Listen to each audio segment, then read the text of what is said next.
What's up, everybody? It's Danye here. Sorry it took so long to get to you. I've been trying to work out the kinks here with my recording setup. Plus, there's been some construction going on in the studio, so I was unable to record for you guys and get this out to you in a timely fashion. The question was asked by one of the users here.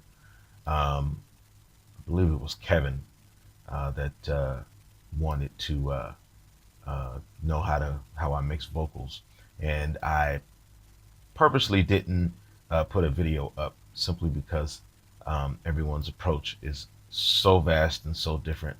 It was hard to kind of get a handle on a rule of thumb when it comes to vocals. But since this is about how I do things, why not? And I'm happy to do it. Thanks, Kev, for asking. And I thought I'd share this with everybody because I'm pretty sure someone else is going to have the same question. So here it is. I have let's do a little section from one of the songs that I mixed for Joseph Lawyer and New Sound Ministries gospel group. And I have a little section here where there's a lead vocal and soprano, alto, and tenor vocals, as you can see them here. So I think I want to say this is what, burgundy. Anyway, the red is soprano, the yellow is tenor, and the blue, green, whatever color this is alto. And I have each one of them going to their own bus: soprano, alto, tenor. And then I have the three buses going directly to to a BGV bus. And then out of that, I am sending a signal at unity gain to a second background vocals bus. And I'm going to explain why in just a second. And then for the lead vocal, if you, all the elite members who know, and even the pro members, I did a brow rising video just to show you how my my multi-bus compression is set up. I have the lead vocals, which have all my processing. Then I send them at unity gain to 5 buses, 5 lead vocal buses with 5 different compressors on them that emulate different hardware compressors. And then I have all of this plus the lead vocals, the 5 buses and the lead vocals going to a lead vocal bus, which is also automated. Okay. When it comes to vocals, automation is going to be your very best friend because you have to automate the volume to make sure that it stays on top of the mix. Your vocals stay on top of the mix. Now, these compressors actually bring out so many colors and nuances of the vocals. It makes sure that the vocals stay right on top of the mix. So with that being said, let's get into it. Let me take the processing off of everything. So let's take the processing off of the lead, and we'll take this off too while we're at it. Let's mute this. We'll take the what's the name of that? We'll take the delay and all that stuff off too. The delay and reverb. So let's take the processing off of that. Just take the processing, reverb, and delay off of, so we can hear this process going on here. All right. So let me let you hear what I got going on, and we'll start from the beginning. So check it out. Your grace, it covers me, Lord. Oh,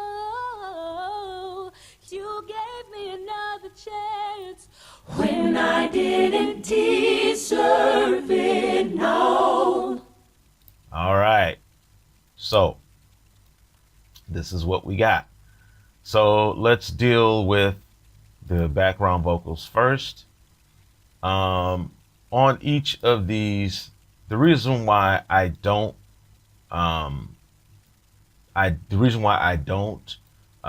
process each channel individually is because the same person is doing these tracks. This one individual did the soprano, one individual did 4 stacks of tenor, one individual did 4 stacks of alto. Now, keep in mind, every last one of these vocals are female vocals. There were no male vocals, so it did lack a certain color and body and volume of a volume of just fullness that is kind of missing. And so I had to try to beef the vocals up and warm them up and give them kind of a blanket type feel, because there are no male vocals in here. It's completely just, and there was no male vocal bottom, or there was no fullness. Each voice, all of these voices in here, they were not, they didn't have the body. They were very thin. These female vocals are pretty light. The vocalists are pretty light, as good as they are. So with each of these, I have the gate, and which I don't necessarily need the gate for these. And so there's that.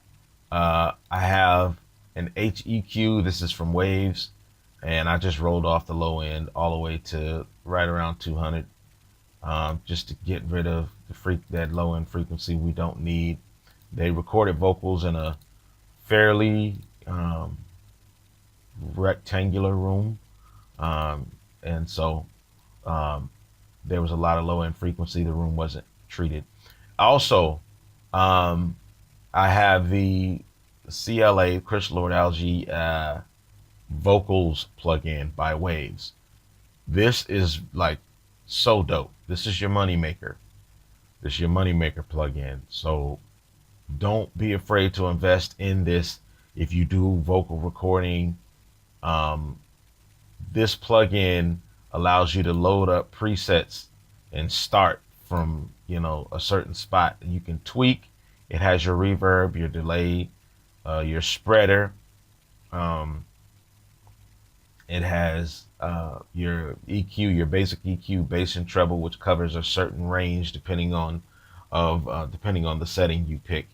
And so this is just basically the start me up, and the default vocal that this is like the first one here that I just picked, and I just tweaked everything. I took the reverb down to nothing, and I turned off the delay and also the spreader pitch simply because, excuse me, I already had more than enough vocals to spread out. Plus, all of these vocals are going to my multi-bus compression bus D, which has a stereo imager on it, which spreads the vocals out even more. So get into this. This is my go-to right here. So let's listen without, and then I'm going to turn them on and we'll listen again. I muted the lead vocals. Your grace, it covers me, Lord. Now, watch this. Your grace, it covers me, Lord. One more time. Without. Your grace, it covers me, Lord. All right. With.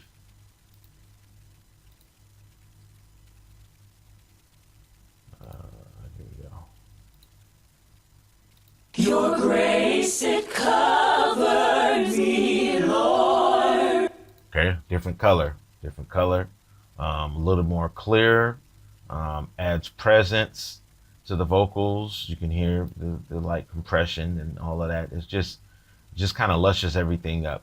Now I have everything going to this bus, and the bus has a de-esser by Waves, to get some of the sibilance out. I have a VBC FG Red compressor by Slate Digital. This thing is amazing. I have the Slate Digital Everything bundle, and this thing is crazy. So if you can get into it, get into that Slate Everything bundle. If you're mixing records, or even if you're producing music and you want to make that stuff smack, you need this bundle. Okay, there's no if, ands, or buts about it. You need this bundle. Go get it. And there's no excuse, because the thing is like 15 to 25 bucks a month, and you'll eat that in McDonald's in a week. All right. So trust me, this is money right here. All right. So also have the regular Presonus EQ here.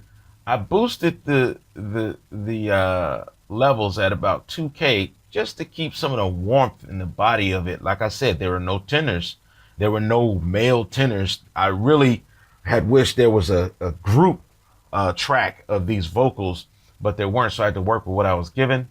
And when you got to work miracles, you got to use your ears. So I boosted this, and then I did a slight dip in the 2K range because it started to get a little harsh around there. And so, yeah, I wanted to smooth that out. I have a multi-band compressor that compresses the frequencies and gives this like a V thing, a V kind of EQ to just keep everything warm. I love it for everything to sound analog. I love that old school cassette tape type of color. And so I use this because I wanted there to be kind of a blanket of vocal color to this and vocal warmth. So the 2K range came down quite a bit because these are female vocals, and that 2K range can just shoot up ahead of you and it'll take over your whole world. Okay.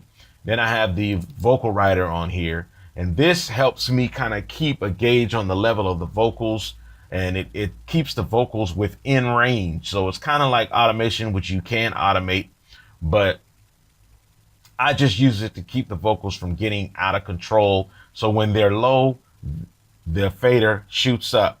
When they're high, the fader kind of brings them down to within that range. And I'll show you what I'm talking about. Okay, so this is without. All right, you heard it without. Your grace, it covered me, Lord. All right, now watch what happens. I'm going to turn this on, and I'm going to show you the vocal writer. Your grace, it covered me, Lord. See that? Perfect. Okay. And it just kind of blanketed my vocals and gave them an even spread. Okay. Now let's turn on the sends to the reverb and the delay, and this bus here, and I'll show you what the purpose of that bus is for. All right. Here's the reverb and delay. Your grace, it covered me, Lord. All right. Very warm. Okay. It just bigs up my vocals. All right. For my reverb, so you guys know my reverb, my reverb, I'm using the RC24 plugin from Native Instruments, which is it emulates the old school reverb machine, the 224, and that thing is amazing. This is probably one of the best reverbs, hands down, hands down. It's I got it from Native Instruments, but it's made by Softube. And this is your money reverb, guys. Like, you want that money reverb, this is your money reverb. This reverb and again, Steve Slate Everything bundle, which does have an emulation of the 224 in it, the Verb Suite. Okay. Steve Slate knows what he's doing. I'm swearing by that right now.